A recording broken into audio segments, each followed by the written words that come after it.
Hi guys, welcome back to Alternative Inverts. So today we are going to be revealing our newest additions to the collection, which surprisingly for once isn't another spider. And also we'll be showing you the setup that we've done for them, getting them into the house. I also need to quickly just add a couple of live plants. So let's show you what we've got and then I'll show you the enclosure. So here we have some Dendrobates, leucomelas, or I'm not sure how it's pronounced. I'm not too up to date with the scientific names for poison dart frogs, but either way they are bumblebee poison dart frogs, and we've got 3 of them in here. You can just see the little guys in here. Beautiful little things. So we're going to be keeping them at around 25-26 degrees during the day, and obviously the temperatures will drop with the rest of the invert room throughout the night. Pretty much perfect temperatures to where we've already got the room set anyway for everything else that we've got in the room. This is the enclosure. They do like it quite moist, so it's misted down in here as well. They've got a water dish, shallow water dish there for drinking. They've got a fountain, a wooden natural fountain down there with a shallow water dish in here as well. They have got options to get out towards the back of it as well, so they can get out of the water if they go in. Similar to what we've done for the setup with our cobalt dart frogs. Got a darker area back here behind all of this fake vine, so if they do want to go to a sort of cooler shaded area, they've got that hide all down the back. A lot of cork bark just for bits of climbing. We've put some cork bark tubes in there for if they want to go down into the cork bark into the hide. A lot of moss, so we've got some sphagnum moss and we've got some forest floor moss, bits of bark, some leaf litter, and also we've got them a UV. So they've got UV at the top, and you've got a light side and it just goes a bit dark to the other side, and it's warmer and cooler. So they've got everything that they need in here.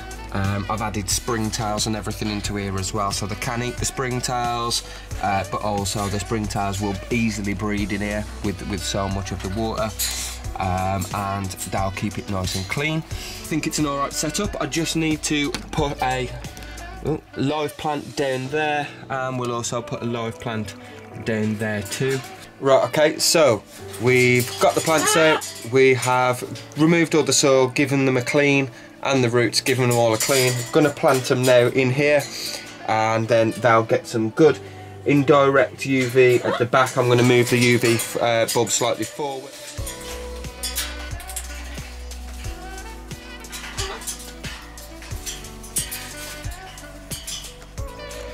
So they're now planted down the back, and they will grow all across the floor and up the back slightly as well by about, if I remember rightly, I think it's about 5 inches maybe, 4 to 5 inches, something like that.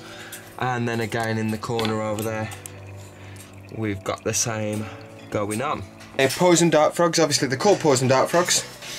In captivity, you don't really tend to get the poison there, sort of silk on the, not silk, wax on the skin. So mainly the poison is from their diet in the wild. So I believe, if I remember rightly, it's some kind of ants that they tend to eat in the wild, which obviously causes them to get that poison layer. From what I've read, I could be wrong, but if I am wrong, let me know. But as far as I'm aware, in captive bred ones, they've not got that poison on there, or the chances of the poison being on there, or the effects of the poison are a lot lower.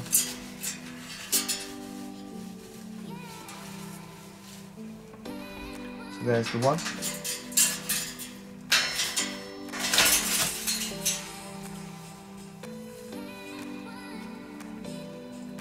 There's the next.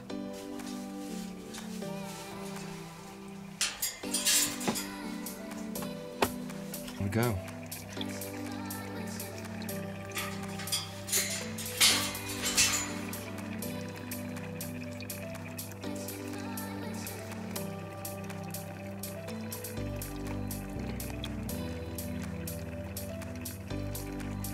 As you can see, it's already looking in the cork bark tube.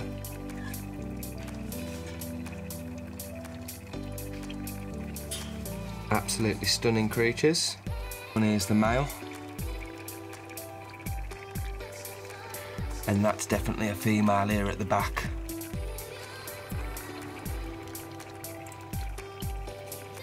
She's the biggest of the three.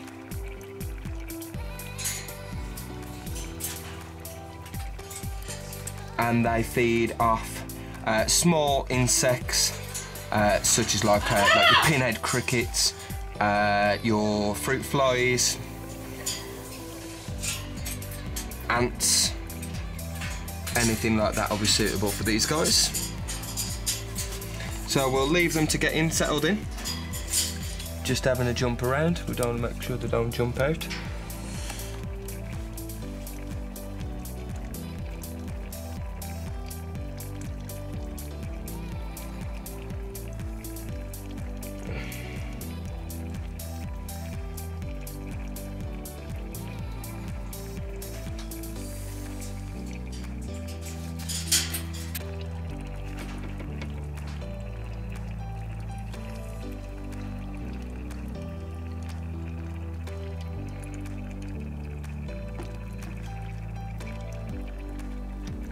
Hi guys, just a quick update. So I wanted to give you a little bit more information.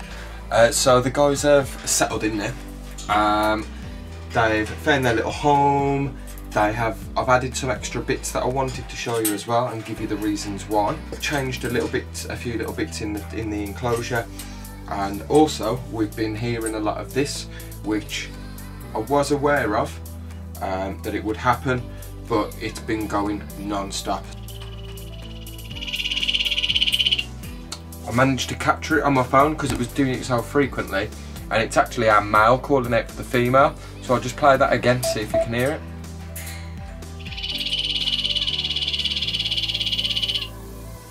And that has been going on non-stop. So I think it is breeding mating season, or it's just been mating season from what I've been reading online. We might even, you know, over the next couple of months get some eggs from the female. So like I say, I've got 2 females to 1 male. It would really be better having the 2 males because the females can get quite territorial over the male. Hoping that it should be okay. If not, I might get another male and introduce another male as well. So I just want to show you quickly what I've added, and the reason for this is if the male and the female do mate, and she's going to lay some eggs. They like to lay eggs on flat surfaces. So I've been watching this guy online, and he just recommended putting like a small plastic, either like a container lid or a small tiny dish. What I've been using is what I use for some water dishes, so it's not deep. I've just been using that, and you want to put them underneath different heights. So I've added one in here and made a bit of a cave out of moss, and again that was recommended by Gar. So we've got a pot, and then also, if I can get it, we have a pot down under there as well. You can just see the edge of it.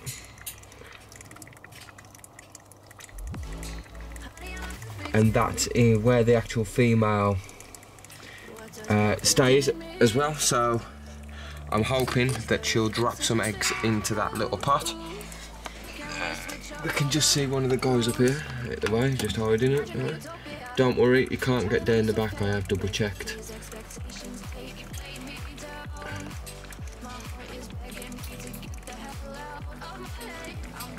Just having a bit of a hop.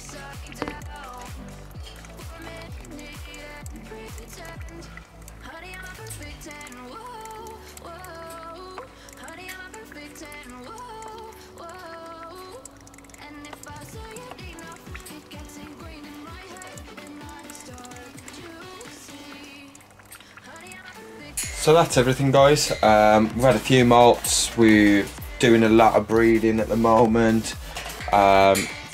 We're making some enclosures, we're getting new additions. There's a lot going on. We're doing a video on Phoebe soon, so the weather's getting a little bit nicer now.